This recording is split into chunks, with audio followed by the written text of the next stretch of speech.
Welcome to steno dictation. Dictation 5 second बाद शुरू होगा।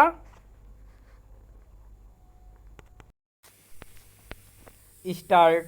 सुप्रीम कोर्ट ने दिल्ली के मुख्यमंत्री और आम आदमी पार्टी के संयोजक अरविंद केजरीवाल को चुनाव प्रचार के लिए 21 दिनों की जो अंतरिम जमानत दी, उस पर सवाल उठने स्वाभाविक हैं।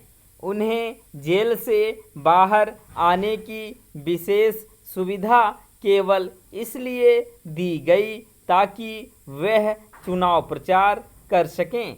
सुप्रीम कोर्ट ने केजरीवाल को जमानत देते हुए कुछ शर्तें लगाई हैं। वह मुख्यमंत्री कार्यालय और सचिवालय नहीं जा सकेंगे।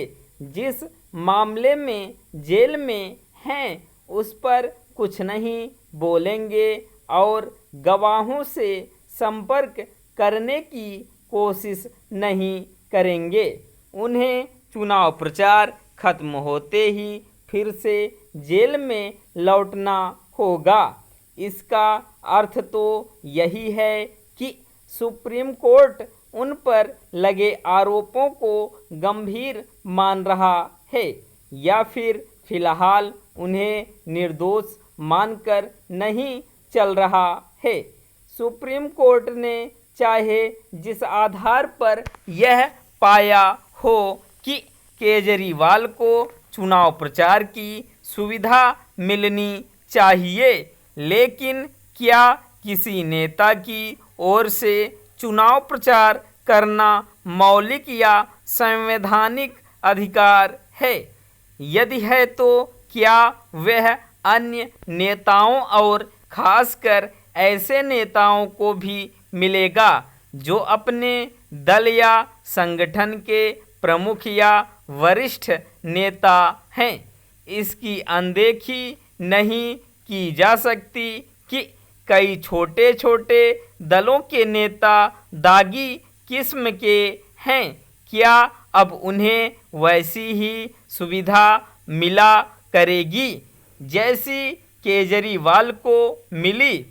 सुप्रीम कोर्ट ने प्रवर्तन निदेशालय की यह दलील ठुकरा दी कि केजरीवाल को जमानत से एक खराब नज़ीर कायम होगी, क्योंकि देश में कहीं ना कहीं चुनाव होते रहते हैं और कल को खालिस्तान समर्थक अमृतपाल सिंह भी इसी आधार पर जमानत मांग सकता है।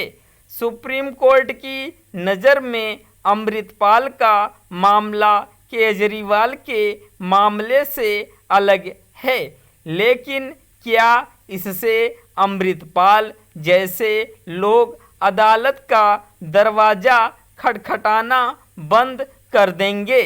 प्रश्न यह भी है कि जिस आधार पर केजरीवाल को जमानत मिली, क्या उसी आधार पर झारखंड के पूर्व मुख्यमंत्री हेमंत सोरेन को भी मिलेगी?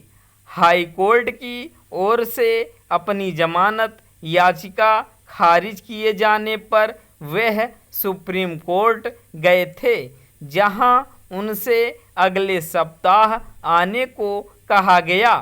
हो सकता है कि उन्हें भी राहत मिल जाए, लेकिन तब तक तो झारखंड की कुछ सीटों पर मतदान हो जाएगा।